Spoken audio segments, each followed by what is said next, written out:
let's talk a little bit about some of the uniqueness of some of these tests that you guys can run over there, because I think it's really helpful to understand even more than just like the little preview generator that we have in our email service providers, because understanding how things look in a browser is different too. So I'm gonna shut up. You go. No, it's okay. Yeah, I have to be honest. Like a lot of the tools that we develop at Litmus have been born of our own needs, and so it's really kind of cool as the industry evolves, and even I have challenges building emails for Litmus that I can go to our dev team and say, hey, like it'd be really cool if we built this because I need it, and if I need it, other people probably need it too. So they're not just bells and whistles for the sake of bells and whistles. They're tools that are really, frankly, helpful because we've had to use them ourselves. So yeah, as you mentioned, Stephen, there's this need to just preview what an email looks like in different programs and apps and clients, because a browser, email is not the same as web design, and a lot of folks, I think, approach it that way initially because they think, oh, it's HTML, and HTML is going to render the same more or less like everywhere. And it's really more like the browser wars, like back in the 90s, the case of email today, because what your email looks like in Chrome or Firefox in your ESP or your mailing tool is not what it's going to look like in, say, Outlook or Gmail.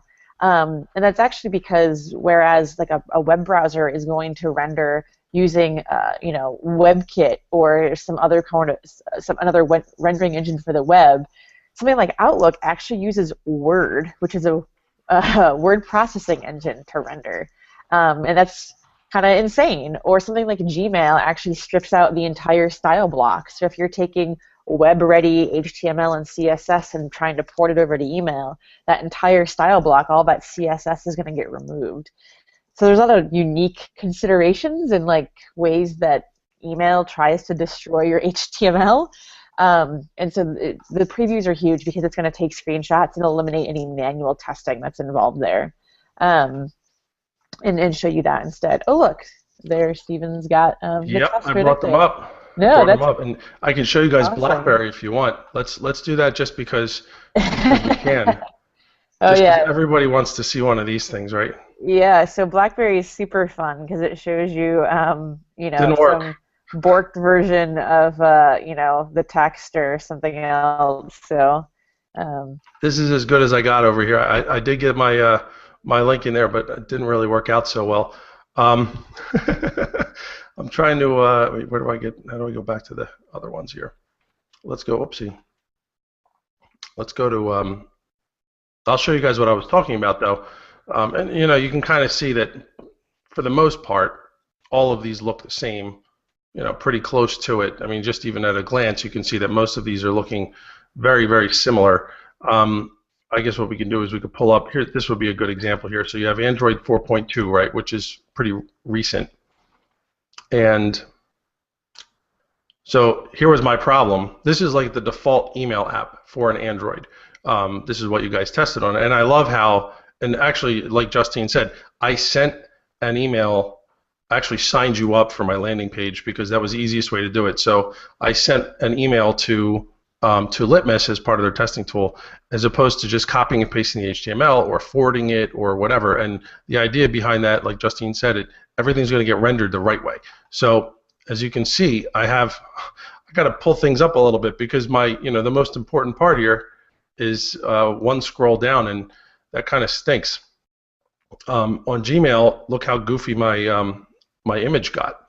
And again, I'm pushed farther down, and my button didn't center, but that's okay. I mean, that's one of those things I don't really care about. The Gmail experience, the Gmail app experience is something actually I think I want to touch on a little bit later because it's a little, it is interesting, and your State of Email 2015 report, which came out last week, has some interesting info on it too.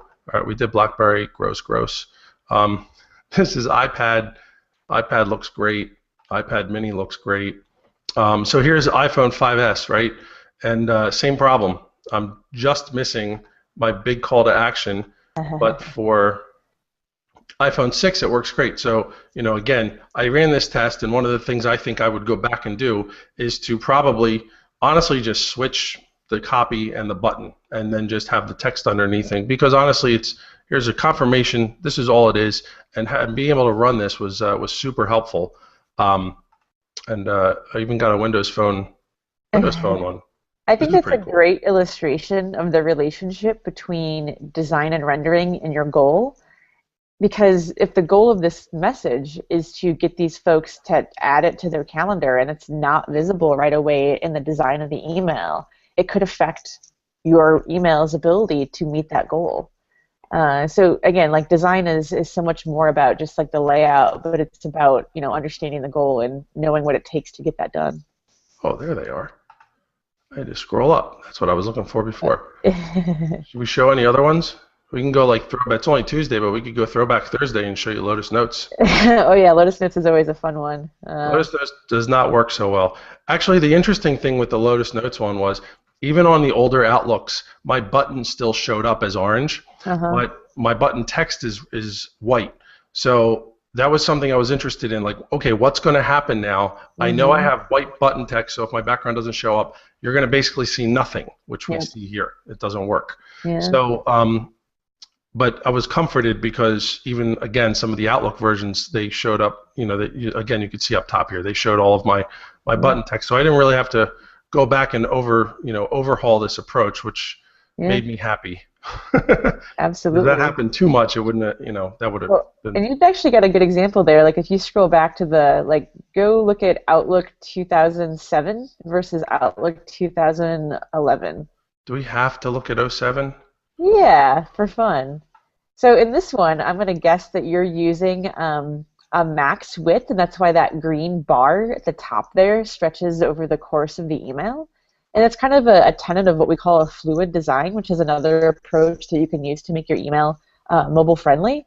And the interesting thing about Outlook is that it doesn't support that idea of max width, which is telling basically the HTML telling the browser, in this case the email client, to constrain the width to a specific size, but to be flexible otherwise.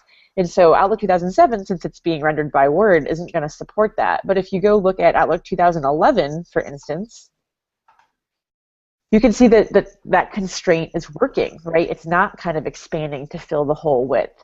And that's because Outlook 2011 actually runs on a Mac. It has a different rendering engine, which is WebKit.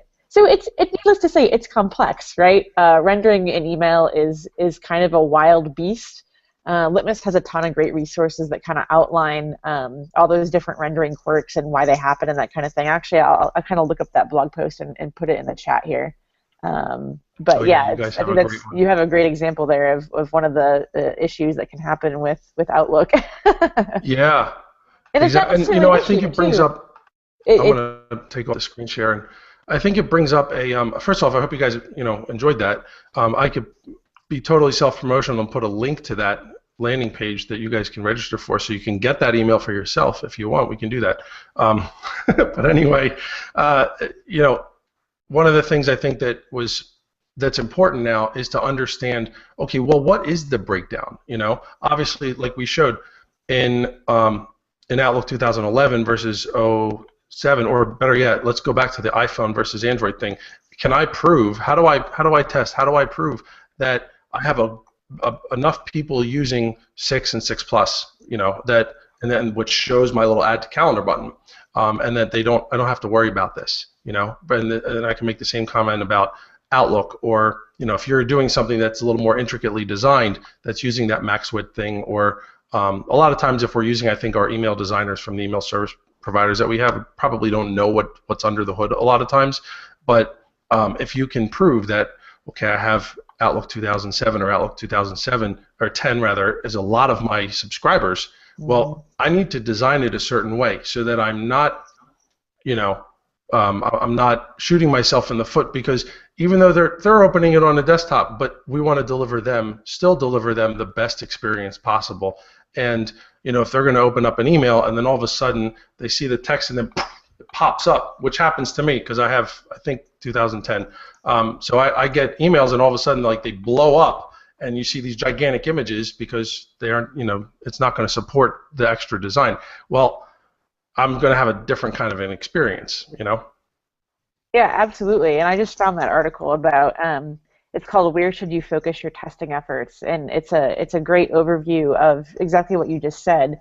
Like, how do you understand your audience to know where you should be testing? And then how do you understand the rendering implications of all those different email apps and programs? So I'm going to pop that into the chat here.